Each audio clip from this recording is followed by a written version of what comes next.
The noise, the chaos, the endless demands. There's a moment when the war hasn't started yet, but the battle has already begun. It's not on the battlefield, it's not in the office, it's not out there, it's within you. Because every morning, life asks you one question: will you rise with purpose or with excuses? Before the world lays its demands on you, before the noise, the notifications, the expectations of others crash into your consciousness, there is a secret moment, a quiet battlefield, and it happens every single morning. The alarm rings, and you are given your first decision of the day: rise or retreat. And in that decision lies everything. Because the war for your future is not fought on some grand stage. It's not decided by one moment of glory. It is fought and won in the silence of the early hours when no one is watching and your only opponent is yourself. Every champion, every titan, every visionary you admire, they all understood this. The morning is the gatekeeper to destiny. Thomas Edison didn't wait until the world believed in his light. He lit his inner fire first. Before Henry Ford ever built an assembly line, he assembled his mind. Before Oprah ever had a show, she was rehearsing self-worth in the mirror, in silence. Before the world saluted Walt Disney's empire, he was drawing cartoons in obscurity, fighting off doubt with imagination. It was never luck. It was never timing. It was ritual, morning mastery, mindset conditioning, intentional energy. You see, how you begin determines who you become. When you roll out of bed without purpose, you're not just waking up, you're giving up. You're giving up control. You're handing the keys of your life to whatever chaos, comment, or circumstance hits you first. But when you rise with intent, when your first thoughts are chosen, not stolen, you command the day instead of being commanded by it. And if you think the first few minutes of your morning don't matter, understand this: the first battle of the day is won in the silence of decision. Will you scroll or will you stretch? Will you snooze or will you step into strength? Will you react or will you design? Because the moment you open your eyes, your mind is clay, pliable, moldable, still soft from sleep. And whatever you press into it becomes your blueprint. Most people are carving chaos into that clay: worry, comparison, passivity. And they wonder why their lives feel scattered, anxious, directionless. But you are not most people. You are not born to drift. You were born to drive.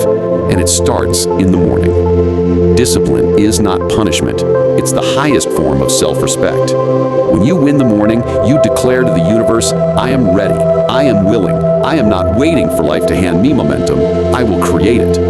The most dangerous man is not the one who works the hardest at noon. It's the one who owns the hours no one sees. The man who sharpens his mind while others sleep. The woman who sets her soul on fire before the sun even rises.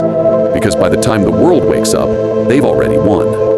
And what is the war, you ask? It's the war against mediocrity, against the quiet desperation that creeps in when dreams are delayed. The war against doubt, fear, stagnation, against the voice that says, maybe tomorrow, when your destiny demands now. It's the war between who you were and who you could be. And the battlefield is simple. It's your habits, your rituals, your non-negotiables. Every morning, you train the mind, or you let the world train it for you. Every morning, you either set intention or you inherit someone else's agenda. So the question is, are you the architect or just another occupant in your own life? Look around. Everything man-made you see was once an idea, but ideas without discipline are dust. Vision without routine is vapor, and desire without deliberate action is a slow death. When Andrew Carnegie was laying the foundation of his steel empire, he wasn't focused on what was, he was obsessed with what could be. And every morning, he primed his mind for that future with unwavering focus and strict routine. The greats don't rise to success, they rise with success. They wake up with it, they breathe it, they become it. They understand that if you own your morning, you begin each day with momentum already tilted in your favor. So I ask you, not just once, but every day from now on, how will you rise? Will you rise with intention or with indifference?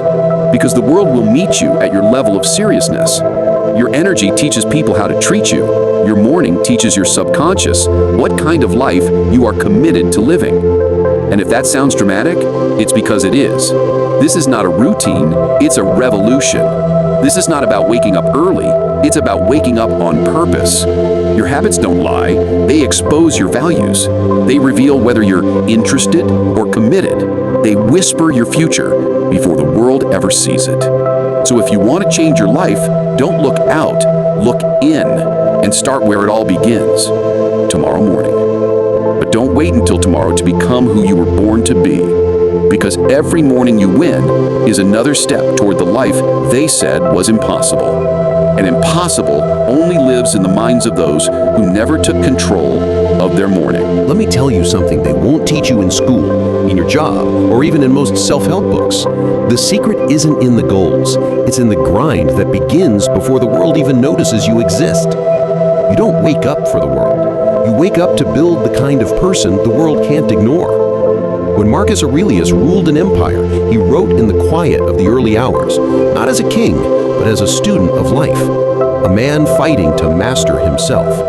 Because even emperors knew, before you can lead others, you must command your own soul. That's the difference between those who drift and those who dominate. One waits for clarity, the other creates it, every morning without fail. But here's the truth most people never confront. The war isn't just won once. It's not a switch. It's a ritual. You don't win the morning once and stay a champion forever. You win it every day, or you start to lose ground.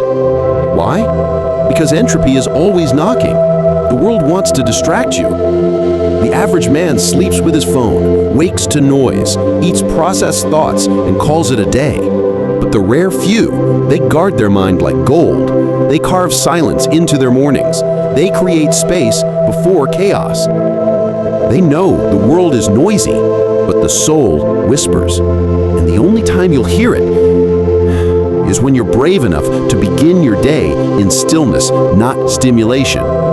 You need to understand, the greatest transformations happen in invisible spaces. Not when the crowd's watching, not when the lights are on, but when no one is there. When it's just you and the choice to rise, to breathe, to move, to prepare. That's when character is forged. That's when identity is built. That's when success is invited in. And if you think success arrives with fanfare, with applause and celebration, you've misunderstood the process. Success doesn't knock on your door like a guest. It sneaks in through the cracks of your habits and waits to see if you're serious enough to notice it. You don't attract wealth by chasing it. You attract it by becoming worthy of it. And you become worthy in the morning, when no one's watching and you choose effort over excuses. Think about it. A rocket doesn't lift off by accident. A skyscraper isn't built randomly, and neither is a legacy. Every extraordinary life begins with ordinary discipline repeated ruthlessly. The modern world tells you to sleep in, to relax, to hit snooze. You deserve it, they whisper. But those who move mountains know the man who sleeps through the morning is already behind in the race he never trained for. Because let's be honest, every day is a race, a battle of decisions, 1,000 tiny moments that whisper, who do you want to be? And your answer isn't found in your words, it's found in your rituals. You can't just hope to become confident. You must build confidence with small wins, with small promises kept, with sweat before sunrise. Because confidence is not a gift, it's a consequence. It's the natural result of showing up for yourself when it would have been easier not to. Do you know what it does to your spirit when you do the hard thing while others sleep? It rewires your identity. It plants the seeds of greatness. It silences the voice of doubt that told you you'll never change. And from that silence grows power, real power. Not the kind that flexes for others, but the kind that walks into a room and doesn't need to say a word, because the discipline speaks for itself. If you truly want to change your life, stop chasing outcomes and start changing the inputs. The outcomes will come. You want more money? Then own your morning. You want deeper relationships? Then become the person who brings energy, not exhaustion, to the table. You want clarity of purpose? Then start the day with intention, not reaction. You want peace of mind? Then start stopping the day with a poison of comparison. You want to win? Then win where it matters most, before the world even knows you've risen. Because listen to me carefully, you can't control everything. You can't control the weather or traffic or someone else's mood, but you can control how you begin. And those who control the beginning control the direction. Don't confuse calm with comfort. The morning isn't just about peace, it's about power. The power to reset, to recalibrate, to ignite. The world is full of people hoping today will be different. But the elite, the uncommon, the chosen, they don't hope, they command. They command their mindset. They command their focus. They command their time.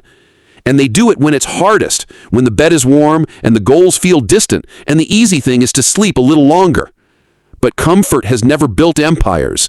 Comfort never wrote a symphony. Comfort never sparked a revolution. Purpose did. And purpose is fueled in the morning.